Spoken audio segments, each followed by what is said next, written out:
يمر العمر بنا ونمر على أفكار فيها ما ينفعنا حين بعقل نختار.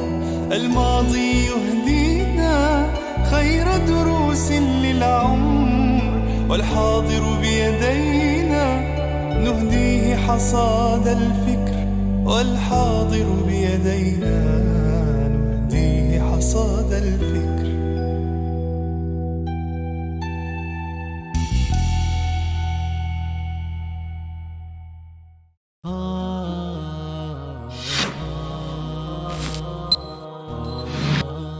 Meşhur davetçi Doktor Tarık Süveydan'ın Tefekkür Cevherleri namlıq programmasını huzurunuzға sunumuz.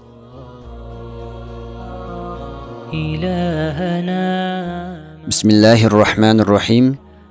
Yavrupalıqlarning ortiqchiliklari. İmam Ahmad ve İmam Muslim Mustavrid al-Qurashiydan rivoyat qilgan bir hadisda u mundaq deydi. Amr ibn As radiyallahu anhu Misrga vali bo'lgan zamonda mundaq dedim. Men Rasulullahning mundaq deganligini angladim. Qiyomatda insonlarning ishida rumliqlar eng ko'p holati bo'ladi. Rumliqlardan maqsad xristianlar emas, balki Yevropalıqlardır. Nima uchun? Chunki agar xristianlar maqsad qilinsa, arablar ichidami xristian bo'lganlar bor. Halbuki ular Rum emas. Rassasınlarmı xristian, amma ularmı Rum emas. Demak, Rumlardan maqsad Yevropalıqlardır.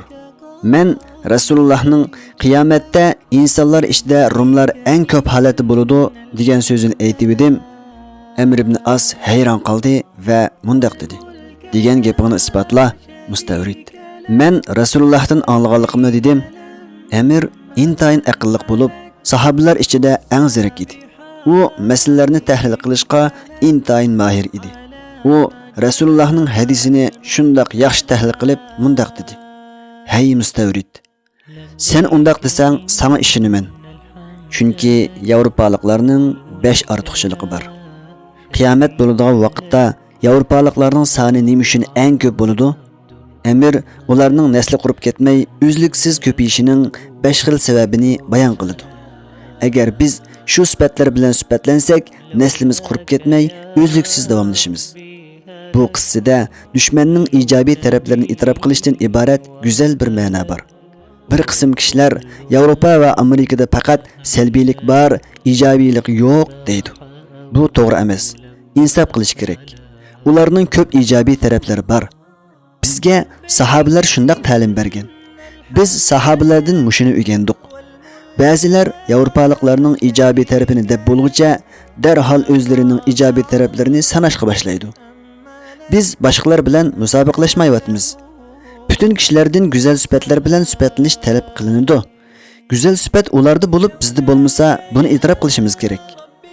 Ular qatnash qoidasiga rioya qilish va vaqtga ahamiyat berish jihatdan bizdan ko'p yaxshi. Bizmi ularga o'xshash bo'lishimiz kerak. Bizda bor bo'lgan go'zal sifatlar bilan ularmi sifatlanish kerak. Go'zal sifat barliq insondan talab qilinadi. Amr ibn Asning tahliliga qarab boqayli. U mundaq deydi. Yevropalıqlarning birinchi ortiqchiligi, Yevropalıqlar fitna bo'lganda o'zini to'xtatib olib, to'g'ri qaror qilgan kishilar. Xalqaroliq yoki davlat xarakterli fitna yuz berganda tez ta'sirlanib ketmay, eg'ir besiqlik bilan ish olib bordi va to'g'ri qaror qila oladi. Demak, uqishmaslik bo'lganda yoki fitna yuz berganda hissiyotga berilmay mustahkam turishimiz va to'g'ri qaror qilishimiz kerak. Yevropalıqlarning ikkinchi ortiqchiligi, ular musibatga uchraganda o'zini yo'qotib qo'ymay, darhol asiga kelib, hushini topadi va o'tmishdan yaxshi ibrat oladi. Ularga biror musibat yetsa, uning ta'siri bek uzun davomlashmaydi. Darhol o'zini o'ngshab, oldiga qarab mangadi. Ular bu ortiqchilikni solih kishilardan o'rgangan. Bo'ladigan ish bo'ldi. Qanday qilishim kerak deganni o'ylaydi. Yevropalıqlarning 3-ortiqchiligi mag'lubiyatdan keyin tez hujumga o'tadi. Ya'ni inkosi tez bo'ladi. Ularga hujum qilinganda tentirab ketmay, darhol qaytarma hujumga o'tadi. Ularning inkosi nihoyat tez bo'lib, tez hujum topadi. 11-sentabr voqeasi va shuning o'xshash voqealar yuz berganda, ularning inkosi shundoq tez bo'ldi. Kishilar u voqealarni o'z paydo qilgan deb qaraydi. Undaq emas. Ular qilmadi. Ular shu vaqa sabablik nima foyda oladi? Biz suiqasd nazariyasini inkor qilmaymiz. Yevropaliklarning 4-ortiqchiligi yetim, miskin va ojizlarga ko'p yaxshilik qiladi. Bugungi kunda qaraydigan bo'lsak, haqiqatan shundoq. Dunyodagi xayr-saxovat ishlarining ko'p qismi musulmonlar davlatida emas. Barliq musulmon davlatlari xalqaroliq xayr-saxovat ishlarining kichikkina bir qismini tashkil qiladi. Xayr-saxovat ishlarining ko'p qismini Amerika va Yevropa tashkil qiladi. Amir ibn Az Yevropaliklarning 5-ortiqchilik haqida mundaq deydi. 5-ortiqchilik nihoyat yaxshi bir ortiqchilikdir. U bo'lsa-mu, Yevropaliklar podshohlarning zulmiga eng qattiq qarshi turdi. Ular podshohlarni zulmdan to'sib, xalqni hurmatlashga majbur qiladi. Ammo ular boshqa xalqqa zulm qiladi. O'z ichida bo'lsa podshohlarni zulmdan to'sidi. Biz mushu sifatlarga Yevropaliklardan bekrak loyiq edik. Biz ularning bu sifatini madihiyalaymiz. Biz musulmonlarning shu go'zal sifatlar bilan sifatlanishimiz vojib. لبيك إن الملك لك والحمد والنعمة لك والعز لا شريك لك